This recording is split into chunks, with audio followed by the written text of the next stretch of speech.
यह वीडियो आप सभी के लिए बहुत ही महत्वपूर्ण होने वाली है, क्योंकि इस वीडियो में हम लोग जानने वाले हैं कि वर्ण किसे कहते हैं, ध्वनि किसे कहते हैं, वर्ण कितने प्रकार के होता है और इनके प्रकार का परिभाषा क्या है। देखिए यहाँ पर मुख्य हेडिंग भी है कि ध्वनि विचार, और इसमें क्या क्या हम पढ़ेंगे, वर्ण और ध्वनि के बारे में बहुत ही डिटेल में पढ़ेंगे। ठीक है, तो सबसे पहले हम यह समझ लेते हैं कि आखिर वर्ण कहते किसे हैं। तो देखिए, बनावट की दृष्टि से वर्ण भाषा की लघुत्तम इकाई है। वर्ण जो है ना, यह भाषा की सबसे छोटी इकाई है। वर्ण क्या है, तो यह भाषा की सबसे छोटी इकाई है। जैसे कि हमारे शरीर की सबसे छोटी इकाई कोशिका है, घर की सबसे छोटी इकाई ईंट है, घर बना है ईंटों से मिलकर। उसी तरह से भाषा जो बना है, यह किससे मिलकर बना है, तो यह बना है वर्ण से मिलकर। ठीक, वर्ण को ध्वनि चिन्ह भी कहते हैं। वर्ण उस मूल ध्वनि को कहते हैं जिसके खंड या टुकड़े नहीं हो सकते हैं। ठीक, अब देखिए, यदि कोई आपसे बोलेगा कि आप वर्ण का परिभाषा एक लाइन में दीजिए, तो आप क्या बोलेंगे, तो आप वहां पर बोलिएगा कि वर्ण वह मूल ध्वनि है जिसका हम खंड या टुकड़ा नहीं कर सकते हैं। जैसे कि देखिए, यहाँ पर अ है। अब आपसे मैं कहूँ कि आप यह जो अ है, इसे आप तोड़ के दिखाइए, तो आप अ को नहीं तोड़ सकते हैं किसी भी तरह से। ठीक, तो वही कह रहा है कि वर्ण जो है ना, यह वह मूल ध्वनि है, मूल ध्वनि। अब यहाँ पर देखिए एक शब्द आता है ध्वनि। ध्वनि क्या है, तो देखिए, जब हम वर्ण का उच्चारण करते हैं, मुंह से बोलते हैं, तो जो निकलता है ना, वही तो है ध्वनि। तो वर्ण का उच्चारण ही ध्वनि है। ठीक है, तो वर्ण क्या है, तो वर्ण वह मूल ध्वनि है जिसका खंड या टुकड़ा हम नहीं कर सकते हैं। जैसे कि क हो गया, इसके नीचे यह हलंत लगा हुआ है, इसका मतलब यह हुआ कि यह आधा क है, आधा ख, प, यह सब इसका हम टुकड़ा और नहीं कर सकते हैं। ठीक, अब देखिए, वर्णों के उच्चारण समूह को वर्णमाला कहते हैं।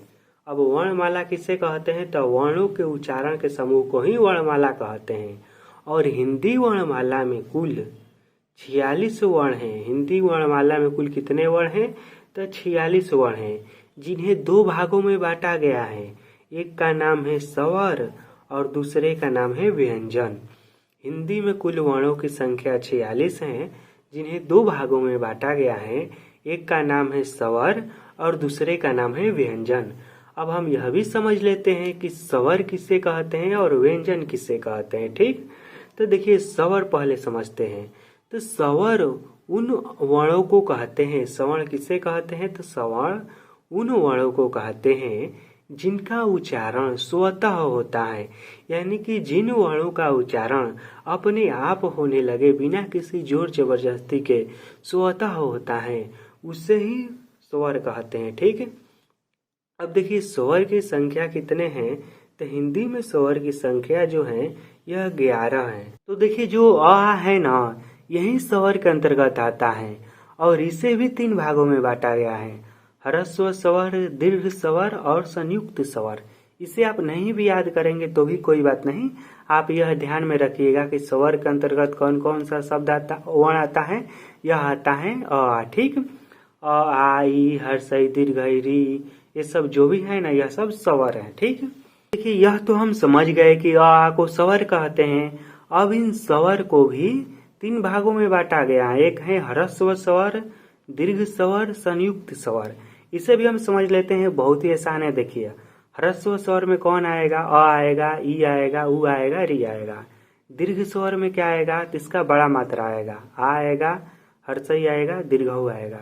उसके बाद संयुक्त स्वर में कौन आएगा, ए, आए, ओ, औ आएगा। ठीक, अब देखिए, इसे किस आधार पर बांटा गया है, तो उच्चारण में लगने वाले समय के आधार पर स्वरों का यह वर्गीकरण किया गया है। देखिए, जिन स्वरों के उच्चारण में कम समय लगता है उन्हें हम ह्रस्व स्वर कहते हैं। ठीक, जिन स्वरों को उच्चारण में सबसे कम समय लगेगा उन्हें हम ह्रस्व स्वर कहेंगे। जिनके उच्चारण में अधिक समय लगता है उन्हें हम दीर्घ स्वर कहते हैं। और संयुक्त स्वर जो है ना, यह दीर्घ स्वर की श्रेणी में ही आता है। अब हम समझते हैं कि व्यंजन वर्ण क्या है, व्यंजन किसे कहते हैं। तो देखिए, व्यंजन वर्ण वे हैं जिनका उच्चारण स्वर वर्णों की सहायता से होती है। व्यंजन वर्ण कौन सा वर्ण है? तो वैसे वर्ण जिनका उच्चारण हम स्वर वर्ण की सहायता से करते हैं उसे ही व्यंजन वर्ण कहते हैं। प्रत्येक व्यंजन वर्ण के उच्चारण में अ की ध्वनि छिपी हुई रहती है। देखिए, कोई भी व्यंजन वर्ण रहेगा ना, उसके उच्चारण में अ आएगा, अ छुपा हुआ रहेगा। जैसे कि मैं कहता हूँ क, इसमें देखिए लास्ट में अ आ ही रहा है, बिना अ की सहायता से आप क नहीं बोल सकते हैं। तो जो क है ना, यह किससे मिलकर बना है? आधा क प्लस अ से मिलकर बना है, ठीक। उसी तरह से ख हो गया, यह भी ख, आधा ख और अ से मिलकर बना है, ठीक। अब देखिए, इस तरह से हम देखें तो यह जो व्यंजन वर्ण है इसे भी 3 भागों में बांटा गया है। एक है स्पर्श व्यंजन, अंतःसथ व्यंजन और ऊष्म व्यंजन। अब यह क्या है तो देखिए, स्पर्श व्यंजन क्या क्या है तो कवर्ग है, चवर्ग है, टवर्ग है, टवर्ग है, पवर्ग है, ठीक।